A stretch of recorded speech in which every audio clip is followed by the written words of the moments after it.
Luke chapter number 7, tunaanzia verse number 11.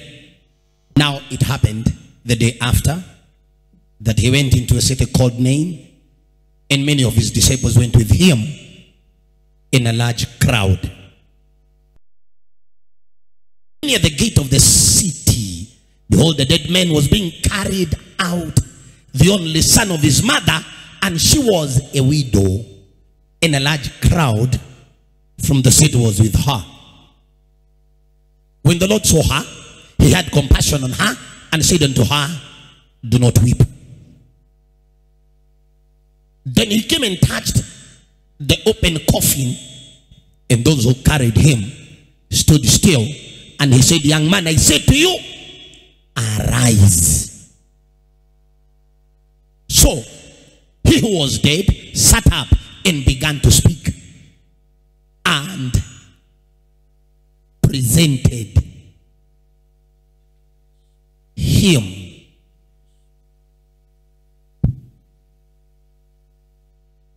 to his mother. Baba, katika jina la Yesu Kristo, pokea sifa na shukrani. Wewe ndiye Mungu uliyekuwa, wewe ndiye Mungu upo, wewe ndiye Mungu utakaye tawala milele.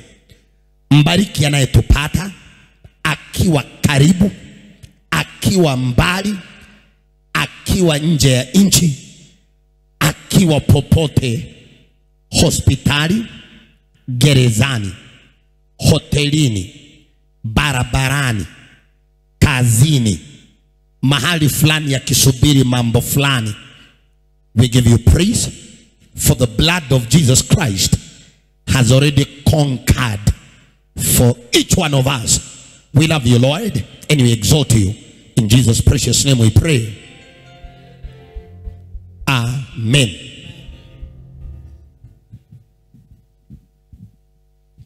Kichwa cha ujumbe wa leo ni ya kwamba it is not delay but divine setup for victory. It is not delay but divine setup for victory.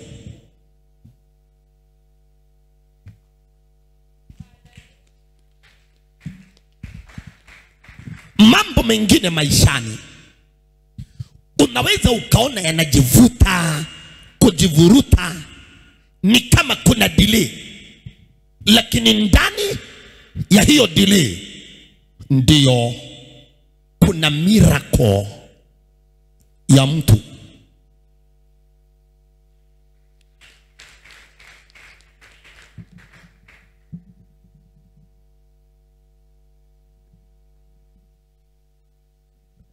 Hadithi ya Injili ya Luka chapter number 7.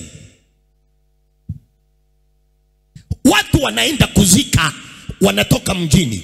Wale wako mbele wamebeba jeneza. Saa zile wanatembea wakienda kuzika. Hakuna mtu ambaye hajawahi kuwa na mazishi. Siku ya mazishi, everybody anapendanga tu tumalize hii mambo. Hakuna mtu anapendanga delay on the day of burial.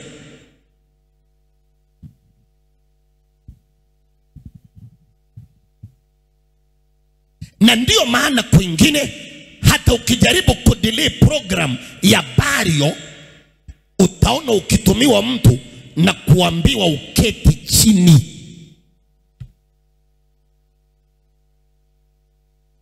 Kichwa cha ujumbe ni it is not delay but divine setup for victory. Injili ya Luka chapter number 7 kuanzia verse number 11. Watu wanaenda kuzika, alafu walikuwa ni watu wengi sana. Bible inatuambia much people of the city of Nain were with this widow. Tunaongelea mamia na maelfu ya watu wanatoka mji, wanatoka wanaenda kuzika. Suddenly kukatokea delay. Mko kwa laini mnatembea, ghafla laini inasitishwa, hamtembei tena. Kumbe hii delay ambayo mnateta ni Kristo ameileta. Nyinyi mnatoka labda watu 2,000, naye Kristo akona watu kama 100, wakakutana na msafara wa kuzika kwa gate. Kristo akiwa njiani kwa gate. Sasa watapitana namna gani? Kristo aliangalia huyu mama, akamhurumia na usilie, kila kitu kikasimama. Kristo akaenda akaweka mkono juu ya jeneza. Sasa hakuna mtu anatembea. Wale ambao wako nyuma kama mita 50, ninaona wakiwa na anxiety, ninaona wakiwa na wasiwasi, ninaona wakijiuliza, jameni, kule mbele mbona hamsongi? Hii delay ni ya nini? What is the problem? Why are you not moving? Na hawana habari ya kwamba hii delay, yule wanaenda kuzika ni yeye anafufuliwa ili mazishi yapigwe marufuku. Ni mara ngapi kumetokea delay tukashindwa kujua ni Mungu ameisababisha ili atutendee muujiza.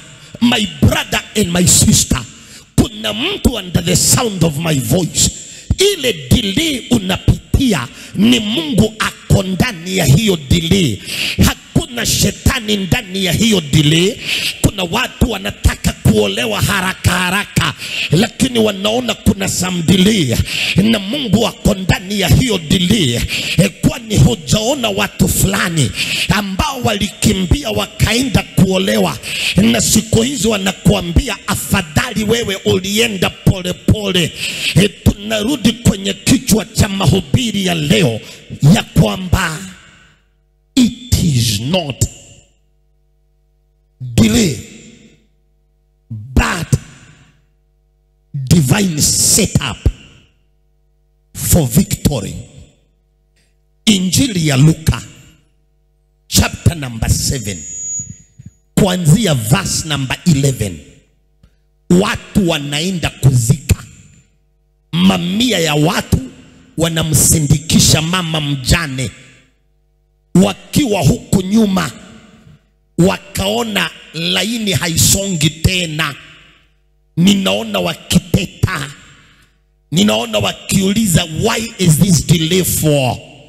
Ninaona wakighadhabika, ninaona wengine wakitoka kwa laini, ninaona wengine wakisema wako na misuli, ninaona wengine wakisema wako na nguvu, ninaona wakitoka wanaenda mpaka wajue ni nini. What is this delay all about?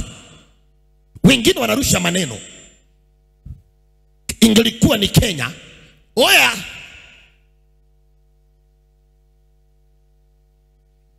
come on,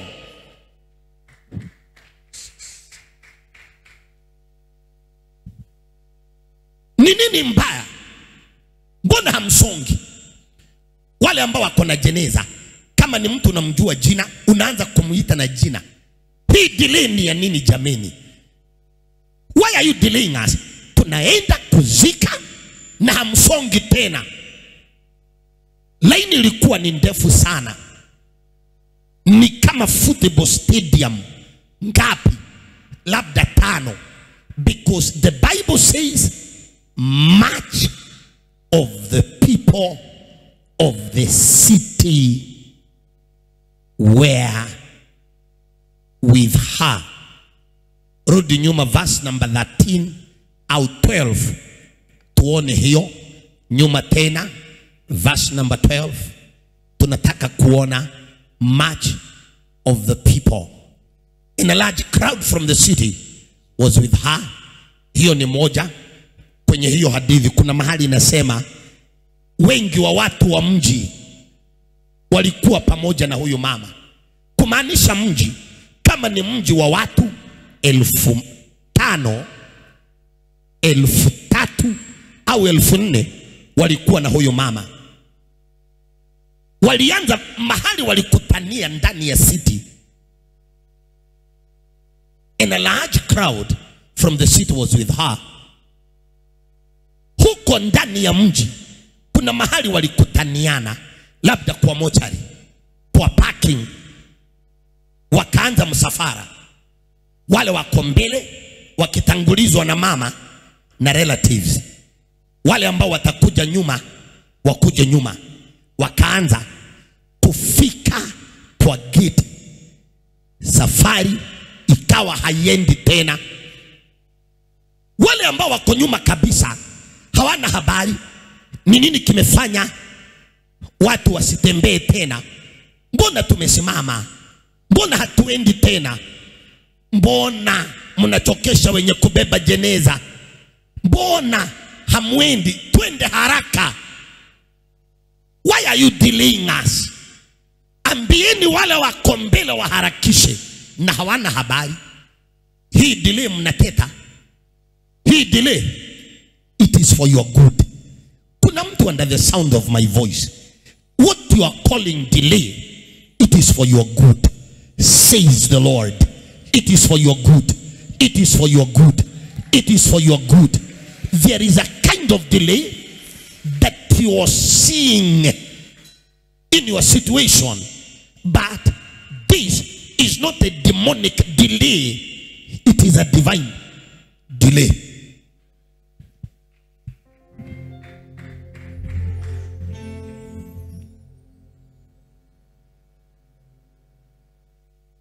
Kichwa cha ujumbe, it's not delay, but a divine setup for victory. Watu wanaenda kuzika, lakini safari haiendi tena. Watu hawaendi. Jam imeingia. Nobody is moving. Tunaanza kukasirika. Why are we not moving? Why this delay? Na hatuna habari. This delay is a blessing in disguise. Kuna mtu alikuwa anafanya kazi mahali, akawa anashindana na wengine kwa ajili ya promotion, na yeye hapewi promotion. Yeye ni muombaji, yeye ni tither, yani mtu wa kulipa tithe. Yeye ni mtu wa kuepuka dhambi, lakini promotion yake inakuwa delayed. Mpaka wale ambao wanamsikianga akiomba na wanajua ni mtoaji, wanaanza kumkejeli wakimdharau, wakisema watu wanajifanyanga wako na Mungu sana, mbona hawapromotiwi? Na delay yake haikukuwa delay, ni divine setup for victory. Kile kilifanyikanga kuliko awe promoted, mwenye kampuni aliwin green card, akawa anatoka Kenya anaenda Amerika, na akaachia huyo kampuni na akamwambia utakuwa unanilipa wakati utakuwa na uwezo wa kunilipa. Sasa wale waliokuwa na mcheka ikabidi waanze kumuita mdosi, mtu ambaye mlikuwa mnadharau. Ameachiwa kampuni, ameuziwa kampuni, na ameambiwa atalipa kadri ya vile atakavyotengeneza faida.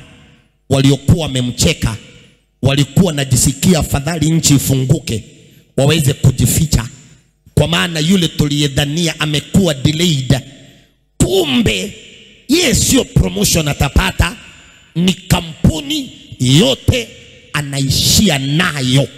My brother and my sister, kuna mahali unaona kama ni delay, na Roho wa Bwana anasema it's not delay, ni divine setup. Ni Mungu amekuset up, anataka akupatie victory. Unahitajika utubu vile umekuwa ukilalamika kwa Mungu. Ombi yako hata kama unaanzanga, Baba katika jina la Yesu Kristo ninakupenda siku ya leo, baada unaanza kuteta. Maombi inakaya kuteta, inakaa design hii. Baba katika jina la Yesu Kristo ninakuinua, ninakuhimidi, hakuna mwingine kama wewe. Hapa mahali ninafanya kazi, Baba ninaomba uonekane, kwa maana mimi sielewi kwa nini watu ambao ni watenda dhambi wanakuwa promoted na ninaachwa hapa. Baba mimi najua hii sio fair, ndio ninakuomba uonekane. Ni kwa maana mimi ni mtumishi wako, na vile ninafinyiliwa Baba unajua sina furaha. That prayer is not a prayer, it is a complaining platform. Nimekuambia mtu aliachiwa kampuni, unataka mambo yaende haraka. Pastor mmoja wa kanisa la Baptist alitoanga testimony, akasema kule alikuwa naenda, alikanyanga gari mafuta, akapata puncture, na akajaribu kufungua tairi ya gari ikakataa kufunguka. Magari mengine yakawa yanampita, na akaona hii ni delay, lakini akakumbuka yeye anaishi ndani ya roho, anampenda Yesu, na hakuna lolote utendeka kama Mungu hajui na haoni. Sasa akang'ang'ana na tairi, ikakataa kufunguka. Kuna watu walikuja wakamsaidia, wakafungua ile tairi. Gari kadhaa zilikuwa zimempita. Baada ya kama 2 hours ndio aliondoka mahali pale. Na kuna mahali kulikuwa na daraja ambayo usiku ulikuwa umeingia, daraja kwa mto. Huyo pastor wakati anafika pale alikuta magari mawili ndani ya mto. Gari moja watu walikufa wote, hili lingine kuna mtu aliweza kuswim. Kile alifanya ni kuuliza haya magari yalianguka saa ngapi ndani ya maji. Saa zile aliambiwa, akaona ni yeye angekuwa hapo kama sio ile puncture na tairi kukataa kutoka. Ni yeye alikuwa amepangiwa aishie na maji. My brother and my sister, kile wamekupangia mashetani na wanadamu wasiokupenda, tunatangaza kikaweze kubackfire, na wenye kuipanga wapatikane mle ndani. Lakini Mungu atumie mbinu zote asije akakubali uingie ndani ya shida. Wanaume wengine na wanawake wengine wanajifanya wanakupenda sana, kama vile tuliona university moja, eti msichana alilala na vijana hapa na pale, mpaka na malecturer wawili akiwaambukiza HIV.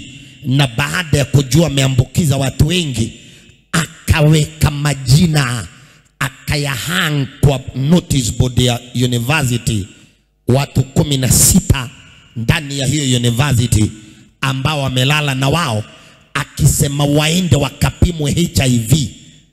Sasa si unaona kuna watu wasio kupendea mambo mazuri ya kutendekee. Kuna watu wasio kutakia victory. Nawe huku tu unaharakisha mambo, huna habari ya kwamba delay zingine ni Mungu husababisha ili ya kutendee muujiza. Muujiza uliotendekea yule mama wa mji wa Naini, watu walianza kutoka kufika kwa gate, wakakutana na Kristo, akawazuia kutembea hata kama wako na haraka. Alisimama kwanza, akaongea na mama, baadaye akaendea kwa jeneza, akaliguza.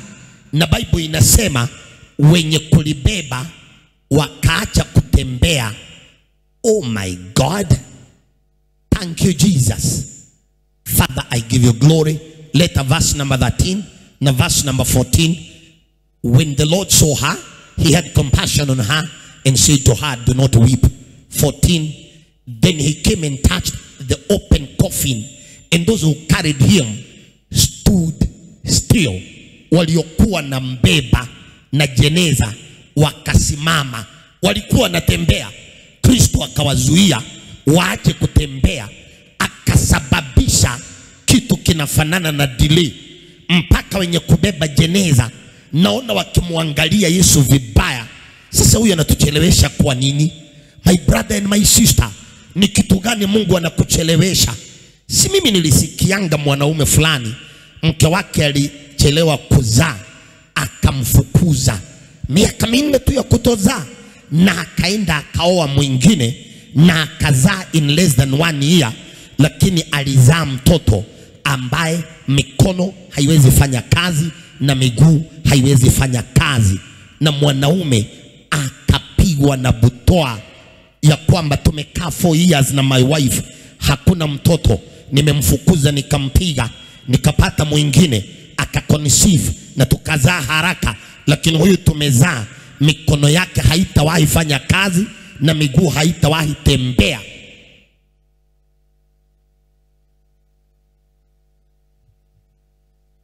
Ibrahimu alikuwepo,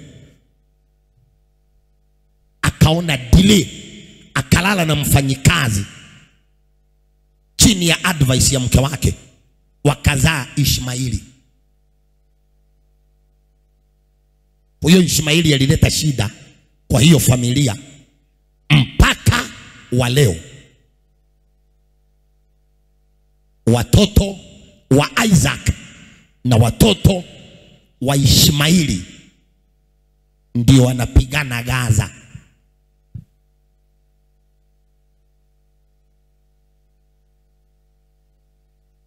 Yani Ibrahimu alichochwa na mke wake, sio ati alichoshwa. Mke wake ndiye alimchocha, akamwambia chukua huyu madam mfanyikazi.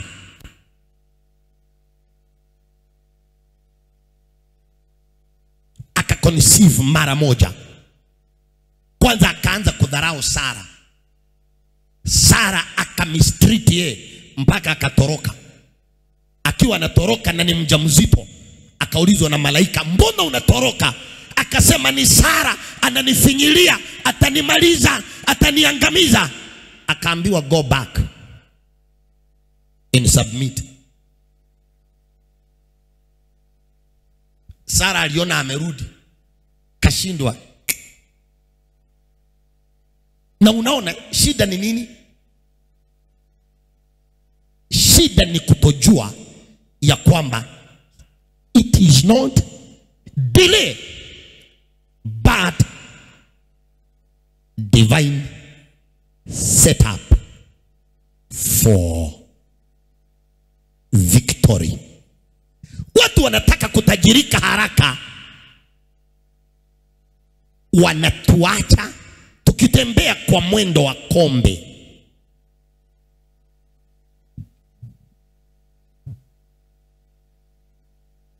Mtu anataka kutajirika haraka, anafanya mambo haraka ya wizi na fraud na ukora na ujambazi na cyber crime.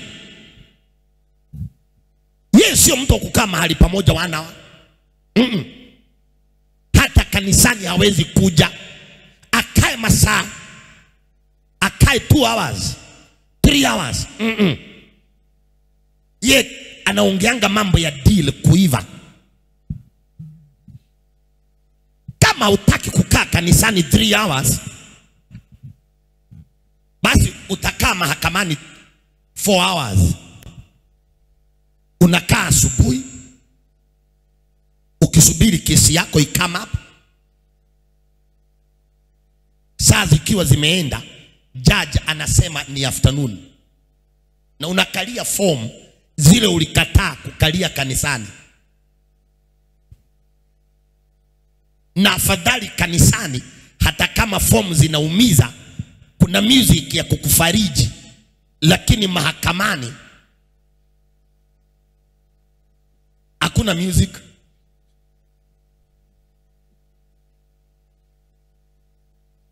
Na kesi yako inakuwa mentioned. Unaelekea kwa lori, unapandishwa juu na pingu, unarudishwa gerezani. Haukuwa na time ati mimi kwenda nikae kwa church 2 hours. Hapana. Njoo saa hizi ukaange kwa church muda mrefu ili ujiokoe kutokana na kukaa muda mrefu sehemu zingine, afya ikiwa imeadimika, au labda ukiwa na makisi and so on and so forth. Mambo mengine maishani Mungu ndiye anavuta. Sikia, watu wanaenda kuzika hawaendi tena. Nani anasababisha wasiende? Ni Jesus. So it is God who has brought about this delay at the gate.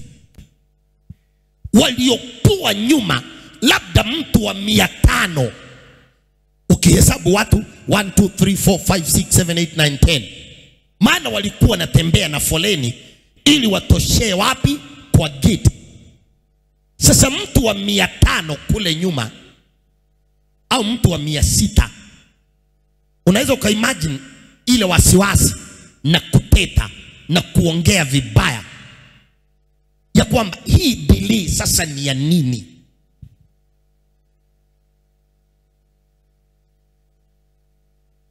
Kumbe mwenye kusababisha delay ni Jesus, and he is God.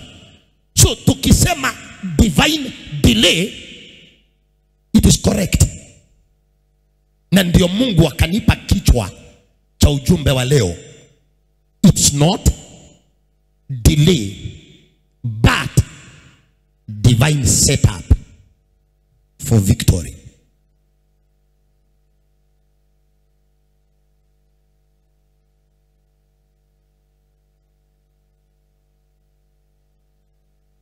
Joseph ndani ya gereza alitafsiria watu wawili ndoto. Wewe utauliwa, wewe utarudishwa kazi, na ukirudishwa kazi tafadhali ongea na president anitoe mahali hapa. Huyu aliuliwa, huyu akarudishwa kazi, lakini Bible inasema akamsahau Joseph, na Joseph akakaa gerezani zaidi another 2 years. He delay. Pana. This is too much. Joseph alikaa gerezani ni kama yeye kuwa released ilikuwa delayed. Lakini ukiangalia vile Mungu alivyocheza kama yeye, utagundua it was not delay, ilikuwa divine setup for victory. Unaambia mtu aende akutaje, hakutaji. Kama angekutaja utolewe gereza wakati huo, ungelitoka uende kutafuta kazi. Tena kama ungelitoka, aliyekuweka ndani ni kiongozi wa jeshi, angelikupangia huko nje. Watu wanapangiananga hata kama wanasema hawapangwingwi, wanapangiwa. Unasikia mtu alikuwa anaingia kwa nyumba na gari, kapigwa risasi, hawakubeba hata simu, meaning kuna vendetta, there is something else. Hawa si wakora wa kawaida. Wanaulizana property, wanaulizana mwanamke, wanaulizana pesa, wanaulizana cheo. Ni mmoja anafanya revenge. Joseph, what do you think? Mimi naona kama ni delay.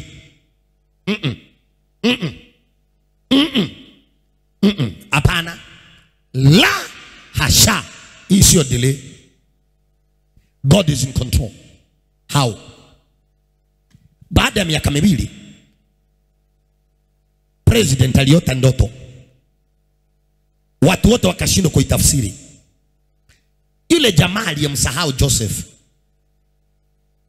kwa maana ni mtu wa kuletea president kinywaji, akaona vile president hana raha na anajua ni mambo ya ndoto, akamwambia Mr. President, I'm sorry, wacha nikusaidie. 2 years ago ulinifunga gerezani na ukanitoa, ukanirudishia kazi. Kuna mtu alinitabiria hayo yote na akaniambia nikitoka nimkumbuke. I didn't do that. Akiletwa hapa, hiyo ndoto yako atakutafsiria yote na atakuadvise accordingly. Bible inasema Joseph alitolewa gerezani, akaletwa mbele ya president na akamuelezea maana ya ndoto ya kwamba 7 years kutakuwa na abundance, kutakuwa na mavuno mazito. Baada ya hapo kutakuwa na 7 years za njaa, kiangazi na jua. So ujipange. Baada ya kutafsiria president akasema hiyo mambo yote umeniambia, ng'ombe na nini niliona kwa ndoto, you are right. Akamwambia keti chini, akaita cabinet, akaambia cabinet ndoto imetafsiriwa, na akawauliza katikati yenu mnafikiria ni nani anaweza pewa kazi ya kuwa in charge ya ministry ya agriculture na pia awe prime minister? Kwa sababu ya vile 7 years tunahitaji mtu ambaye agriculture asimamie na pia awe prime minister, ili awe akizunguka kila mahali unfettered. Wakamwambia mfalme, aliyekutafsiria sisi tunaona apewe hiyo kazi. Yani mtu ametoka gerezani akapewa kazi ya prime minister, bendera akapewa, alafu tena waziri wa kilimo. Kama angelitoka 2 years back, angelikuwa kama mimi na wewe kufanya application na kutengeneza CV. Sasa hivi after 2 years ha apply kazi tena, anapewa kazi za double: waziri wa kilimo, waziri mkuu wa nchi, na wakati anakuwa installed, unaweza ukaimagine Potiphar aliyesababisha mke wa Potiphar na Potiphar si walikuwa pale, kwa maana Potiphar ni kiongozi wa jeshi. Sasa hamwezi kuwa mna install prime minister na mkubwa wa jeshi akose. Na kuambia Mungu aliwaaibisha hawa watu waliokufanyia hayo mambo. Wait and see, Mungu atawaaibisha ile mbaya.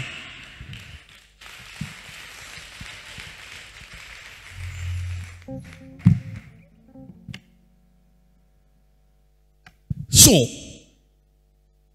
miaka hii miwili aliyokaa gerezani haikuwa delay, ilikuwa divine setup. Kwa hivyo Joseph, wacha kukasirikia huyu mtu ambaye ulimwambia aende akutaje mbele ya mfalme. My brother and my sister, kuna mtu umekuwa ukikasirikia, unaona kama ndiye amesababisha delay. Mungu anataka umulirize. Wewe mwenyewe ujiachilie mikononi mwa Bwana. Hawezi kuwa unasema praise Jesus every day alafu ukose kumwamini. Muamini from today like never before. Yani ujiachilie mikononi mwake, atawale maisha yako, na uache wasiwasi, na ulisomange neno, na usikizange mahubiri, na uwe na urafiki na watu wa Mungu, uone vile mambo yatakavyoenda. What you are calling delay, most likely it is not delay, ni divine setup for victory. Wana wa Israeli walisema Musa amekaa sana mlimani. Alikaa for how long? 40 days and 40 nights. Siku ya 39th Israeli waliambia Aaron, hatujui huyu mtu nini kimemtendekea juu ya mlima. Hata hawakusema Moses, walisema we do not know what has happened to this fellow. Ni kama vile ndani ya ndoa tumewaifanya counseling nyingi. Watu wakiingia kwa ndoa wanaitana honey, sweetie, bae. Lakini zile cases tunaletewa waliokuwa wananyweshana soda, tunaambiwa Bishop, hebu nikwambie kuhusu huyu mtu.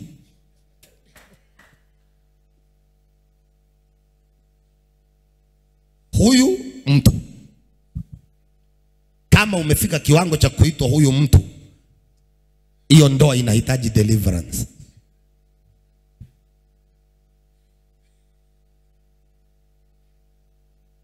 Na sio kesi moja au 10, tumai kuwa nazo. Kuna ingine hata ililetanga shida, hatukuimaliza kwa sababu kuliko mwanaume aseme huyu mtu, alisema huyu mwanamke. Unaniita mwanamke tena?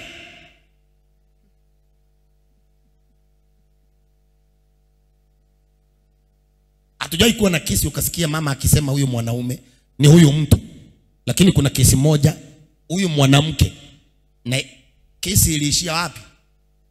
Aliyeitwa mwanamke akaweka shuri ya bag yake wapi? Hapa. Na unajua ukiona dada amechukua handbag yake akiibeba na mkono, chances za kurudi ni rahisi. Lakini ukiona imewekelewa wapi?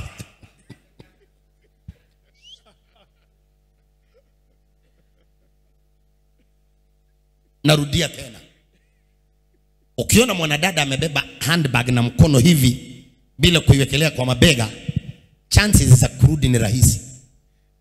Lakini ukiona ameichukua akavuta kasi akaiwekelea kwa mabega,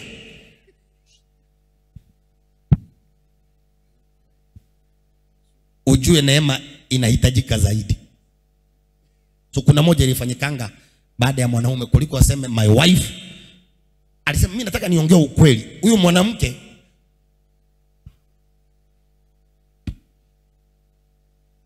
Israeli walishindwa kusubiri, wakaambia Aaron, hatujui nini kilitendekanga kwa huyu mtu. Nani anaitwa mtu? Moses. Yani kulingana na wao ni ya kwamba ameenda juu ya mlima, amekaa 39 days, huyu labda amekufa. Kwa maana atakaje bila chakula mlimani? Tena kuna wanyama na hawana habari ya kwamba anaishi supernaturally. So waliambia Aaron atengeneze sanamu, na wakaanza kuinamia 39th day. The following day, siku ya 40, si ndio Musa akateremka, akakuta Joshua mahali alimuacha, akamwambia tuteremke. Saa zile wanateremka, akaambia ninasikia ni kama watu, hiyo kelele sijui ni ya nini. Walipofika walikuta watu wanainamia sanamu. Musa alikasirika, amri za Mungu alikuwa amebeba, akatupanisha chini, zikalipuka moto, wacha Israeli wafe. Walikuwa wanaona delay, kumbe wanaenda kuletewa the 10 commandments. Na hizi commandments, what is so unique about them, Bible inasemanga haikuandikwa na bairo, ati iliandikwa na kidole cha Mungu. The commandment, the 10 commandments,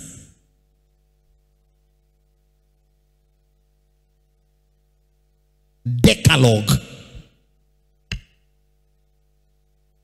Imagine unashika kitu, hata Musa alikuwa naibeba, sifikiri hata alirusha chini akijua anafanya nini. Imagine unabeba kitu, si wewe umeandika, it was written down. by the finger of God. Ajabu ni kwamba that God whose finger wrote the commandment, he's in our midst. He loves you and he loves me, and he's going to fight our battles, and he's going to bring us back on course. Finally,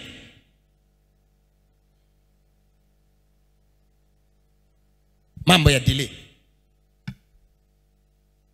Umesoma mambo ya Sauli. Sauli mfalme wa Israeli, ndio walikosania na Mungu wapi? Vita vitapiganwa kesho katikati ya Israel na Wafilisti. Sauli akaambiwa na Samueli, nitakuja kesho kama kuhani nifanye sacrifice, niwaombe na niwarelease mwende vita. The following day ikafika. Sauli akaona imeenda saa 2, saa 4, saa 6, saa 8, saa 9. Akiangalia Wafilisti vile wanafanya warm up, wanaruka juu kama moran, na akaona formation zile wanafanya za kijeshi. Saa 10 akasema huyu mtu amedelay, huyu Samueli amedelay, na mimi sitasubiri. Hata kama mimi si pastor, hii sacrifice mimi nitaifanya. Na akatafuta makondoo na akachinja, akafanya sacrifice. Saa zile tu amemaliza, anataka kwenda vita, kuangalia Samueli ndiye huyu. Alipofika kwenda kumsalamia, wacha kunisalamia, nini hii umefanya? Mbona umefanya kazi ya ukuhani na wewe sio kuhani?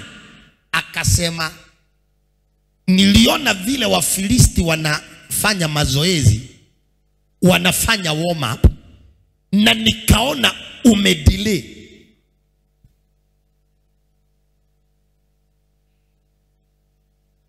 Mimi nikaona nifanye hiyo sacrifice. Akaambiwa kwa ajili ya hiyo Mungu amekureject.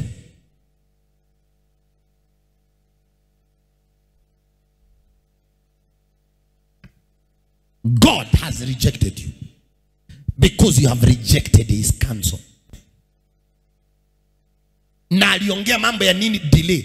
Niliona saa zimeenda na hawa watatuvamia, na nikaona umechelewa.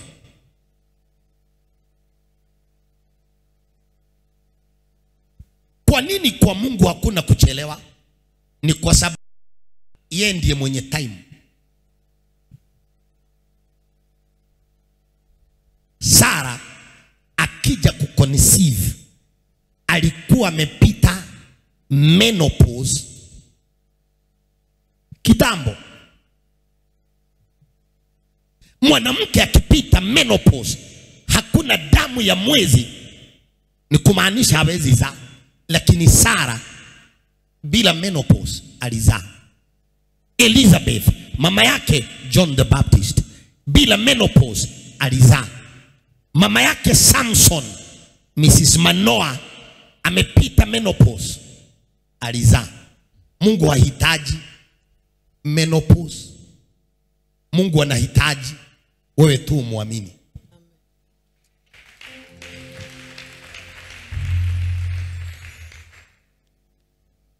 Haya mambo yote tumeyatoa wapi? Luke chapter number 7 verse number 11 mpaka 16. Hadithi gani?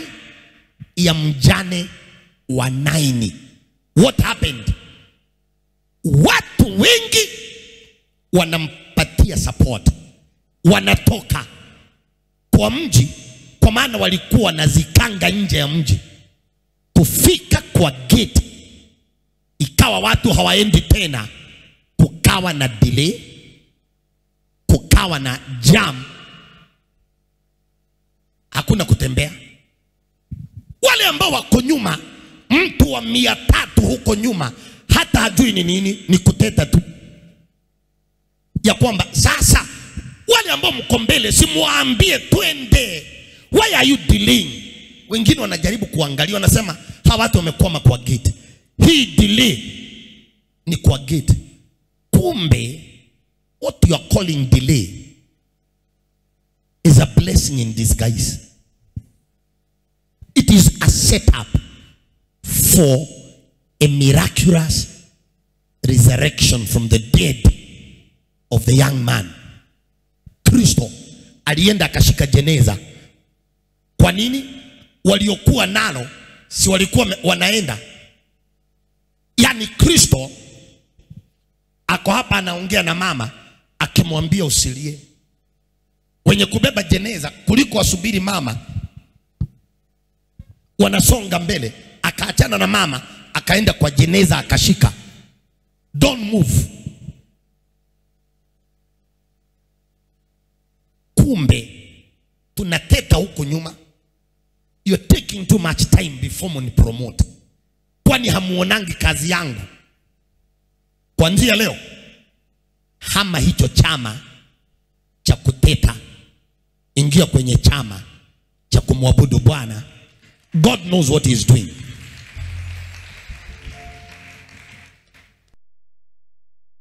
Mtu ambaye mimi nampongeza ni Daudi. Daudi maisha yake yote ya kuwa kwa jeshi ilibidi ajifiche. Sauli akitaka kumuua. Ingelikuwa ni wewe, ungeliona hata kama nilimwagiwa mafuta na Samueli, kuna delay kabla sijakuwa kiongozi wa Israel. Can you imagine? Kuna wakati Daudi aliingia ndani ya pango na watu wake akajificha, na akiwa huko ndani wakaona Sauli ameingia, na vile waliona ameingia peke yake wakajua huyu hajatuona. Unajua ukikaa gizani unaonanga mtu ambaye ameingia saa hii.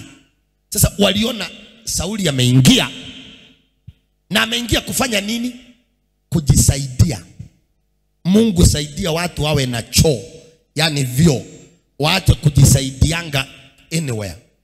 Kwani hujaisikia mtu alienda kujisaidia kwa mti na kulikuwa na chui leopard juu ya mti akarukiwa?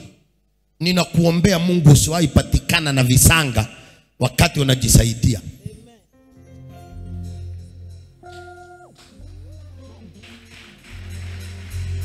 Mungu akusaidie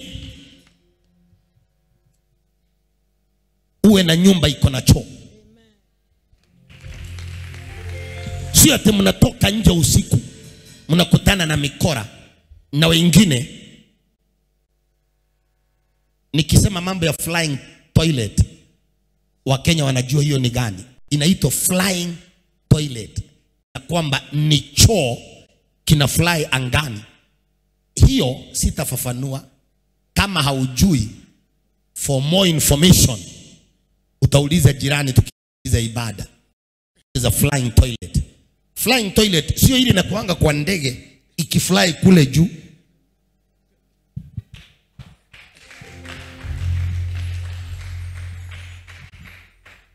Sauli anaingia kwa pango kujisaidia, si ndio? Huyo akaenda. Zamani walikuwa anga majoho, makanzu kama hizi za wa Nigeria zinaitwa babariga. Akainua juu ajisaidie. Wakina Daudi wakajua huyu ni kujisaidia. Sasa pia bodyguard, wale atakuja kuwa bodyguard wa Daudi in future. Akamwambia ile siku Mungu alisema atatia adui mikononi mwako, ndio hii. Niruhusu niende nimpige, sitapiga 2, 1 tu. Siku ndio hii. Daudi akaangalia na roho inamwambia kuna delay kabla hajakuwa president. Akauliza huyu mtu, anamwambia nenda twende tupige huyu mtu akijisaidia. Akamuuliza, utampigaje mpakwa mafuta wa Mungu na ubakie bila hatia?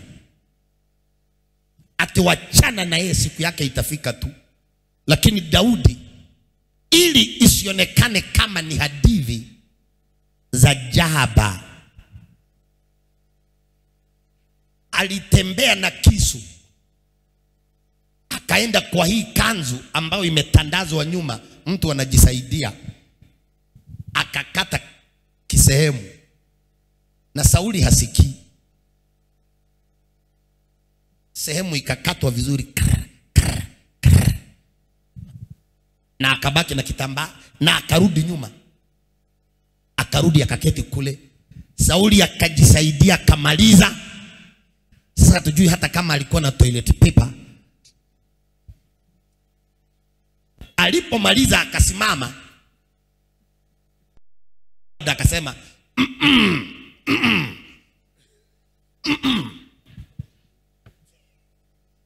na akatoka kwa pango amejisaidia, na akarudi kwa barabara. Wanajeshi askari wanamsubiri kule mbele, kwa maana wanataka kumheshimu ya kwamba wakati mdosi anajisaidia sio vizuri tukikaa karibu na yeye. Yani unapewa heshima, afadhali usipewe heshima na wanadamu, lakini Mungu akupatie heshima kwa sababu unampenda na unatii amri zake. Wengi ni wale wanaheshimiwa na wanadamu, lakini Mungu hawaheshimu even an iota. Sasa si akatoka akaenda kutengeneza nguo na akatembea. Askari walipomuona akaanza kutembea, alafu naye anatembea, akaenda akiwa kama 30 meters away. Daudi wakatoka na watu wake. Alafu Daudi akasema, binja inapigwa namna gani? Hebu piga binja, piga tena na mic. Ndio akasikia binja imepigwa, akaangalia nyuma, akaulizwa, hii ni nini?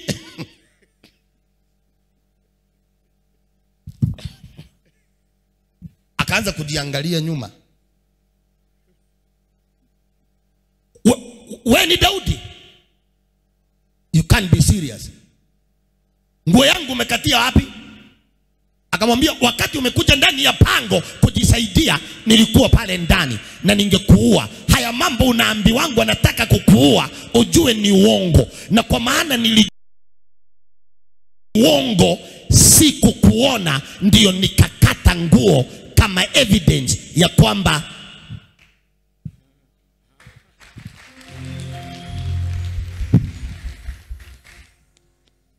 sasa Daudi alikuwa na chance ya kuua Sauli, kwa sababu haya mambo niliambiwa nitakuwa president ina delay.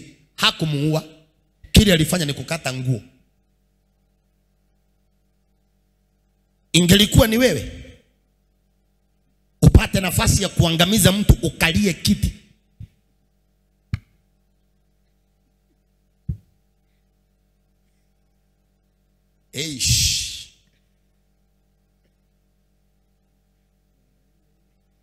ukisikia Mungu anasema David is a man after God's heart, usilete maneno yake ya kulala na Bathsheba now.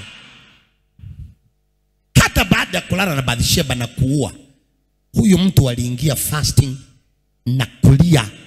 Zaburi ya 51 yote ni kulia, analia. Why? He was a man after God's heart. What are you after? The heart of God. May the God of heaven help you and help me that description can suit our characters in our pursuit. Imagine God saying that you are a woman or a man after God's heart. Moyo wa Mungu ndio natafutana nayo. Ndio sijamuua Sauli, nilikuwa na chance ya kumuua. Na sio hiyo peke yake. Iko wakati mwingine Sauli na majeshi yake walichoka wakalala kwa barabara. Daudi akaja akakuta wamelala. Na ili kuwe na evidence, alichukua maji na kibuyu na akachukua spear, mkuki, akaenda nazo. Akiwa mbali akapiga binja tena.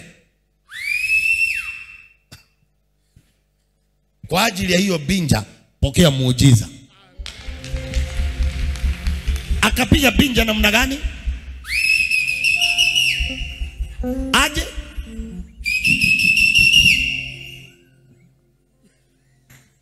Daudi akauliza tena, hii ni nini?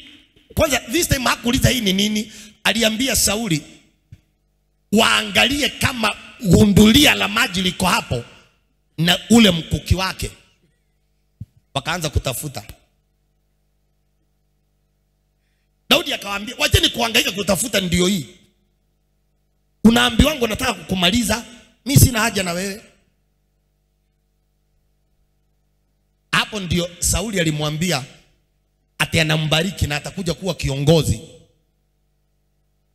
Lakini David hakuona delay. Alikaa tu ya kwamba huyu Mungu vile ninamjua, there is no delay in God. God will certainly do it, because 1,000 years in the sight of God is like siku achia.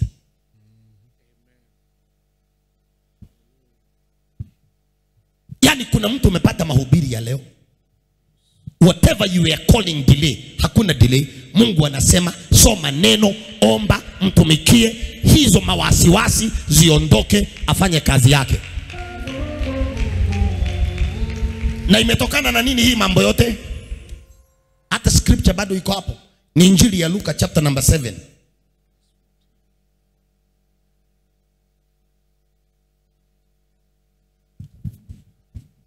Nini kilifanyikanga? Ni watu wanaenda kuzika, Kristo akaleta delay. Mtu wa 200, 500 kule nyuma, nina suspect waliteta. Okay, hii delay. Hata mama mwenyewe ya kwamba turuhusu tuone tukazike, tuongee mambo mengine baadaye.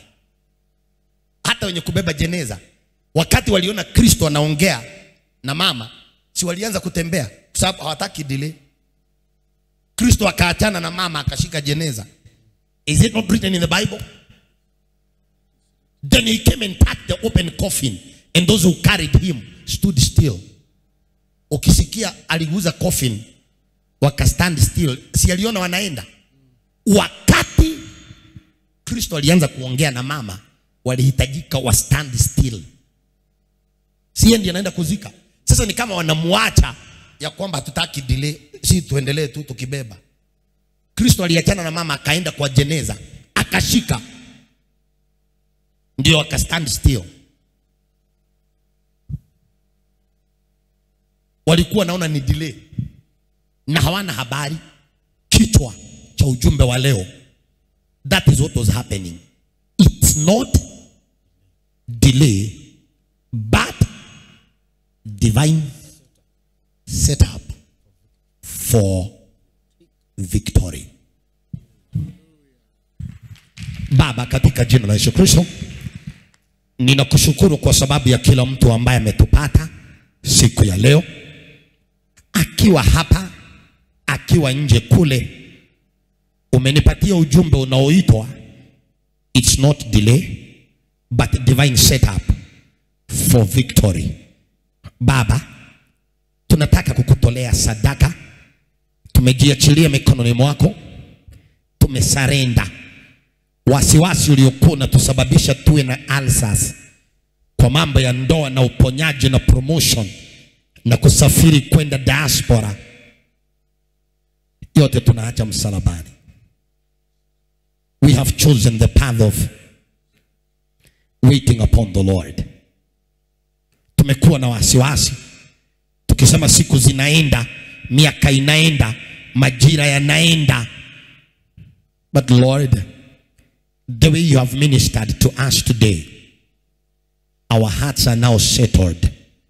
Tumeacha wasiwasi na utusamehe kule ambapo tulijiingiza kwa dhambi tukisema una delay kutukumbuka. Forgive us our sins. Kila mtu weka mkono wa kulia juu ukiwa umeketi, sema forgive me Lord. Forgive me Lord. Forgive me Lord. And give me patience. Give me patience. Give me patience. Give me patience. Unipe subra. Kwa jina la Yesu Kristo. Unipe subra. In the name of Jesus. In the name of Jesus. Watenda kazi, peaneni bahasha kwa watu. Watamtolea Bwana sadaka. Hata hawatapima sana. Wanataka kumuonyesha Bwana ya kwamba wanamsubiri, ya kwamba wanampenda, ya kwamba wanamtarajia, na ya kwamba kile walikuwa naita delay sasa tumegundua ni divine setup for victory. Kila mtu sema Bwana Yesu, kuteta na kulalamika. Nikiona kama ni delay. Na leo ndio nimejua. It's not delay. It's a divine setup for victory, success, and a mighty testimony. Bwana Yesu, hata kutoa dhabihu nitatoa freely, for my life is in your hands. Unibariki, unitangulie, fanya maajabu. Bwana Yesu, nimeshangaa ya kwamba wakienda kuzika kulitokea delay. Na hiyo delay ndiyo ilisababisha hakukuwa na mazishi. Aliyekuwa naenda kuzikwa alifufuka na watu wakarudi nyumbani. Hiyo delay ilikuwa ni setup. In my case, I believe. I trust in God. Is in control. Hakuna delay any longer. Let the victory manifest. Ninapokutolea sadaka na dhabihu, ninafanya kwa furaha. Kwa Mungu ni mjuae, Mungu ni muaminie. In Jesus name. Amen. Amen. Amen. Amen. Amen. Amen.